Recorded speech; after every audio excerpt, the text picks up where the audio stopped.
अस्सलामुअलैकुम वरहमतुल्लाहि वबरकातुह।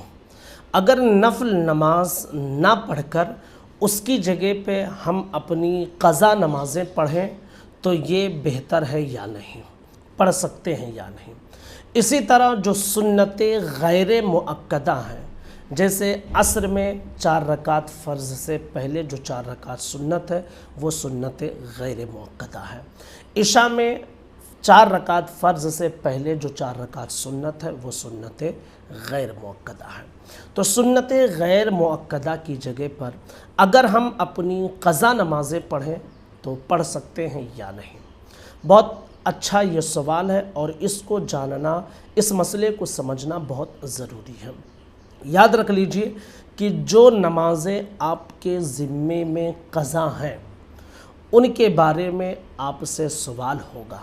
अगर आप अदा नहीं करेंगे उन्हें तो गुनहगार होंगे, आपके ज़िम्मे पर वो बाकी रहेगा। यहाँ तक कि हुक्म है कि अगर बंदा इंतकाल कर जाए और उसने माल छोड़ा हो तो उसके माल में से नमाज का फ़िदिया अदा किया जाए।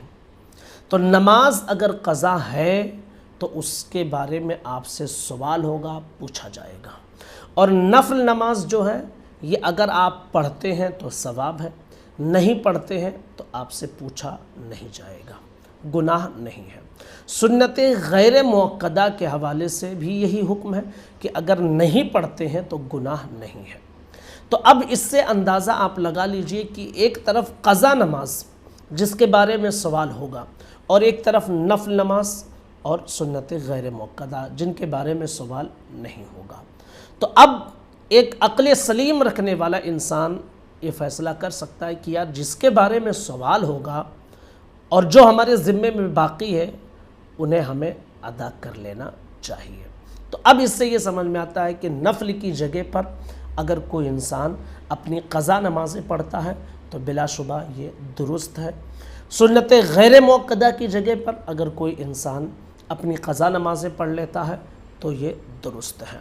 साहिब बहार शरीयत मुफ्ती अमजद अली आज़मी अलैहि रहमा लिखते हैं कि क़ज़ा नमाज़ें नवाफिल से अहम हैं।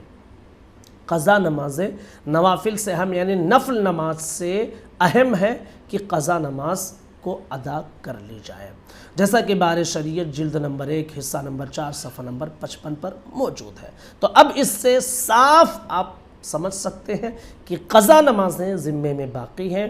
तो नफल की जगह पर अगर क़ज़ा नमाज़ें आप पढ़ते हैं तो आप बहुत अच्छा काम कर रहे हैं और ऐसा करके ज़िम्मे में जितनी भी क़ज़ा नमाज़ें हैं धीरे धीरे करके सब अदा कर लेनी चाहिए। अस्सलामु अलैकुम वरहमतुल्लाहि वबरकातुह।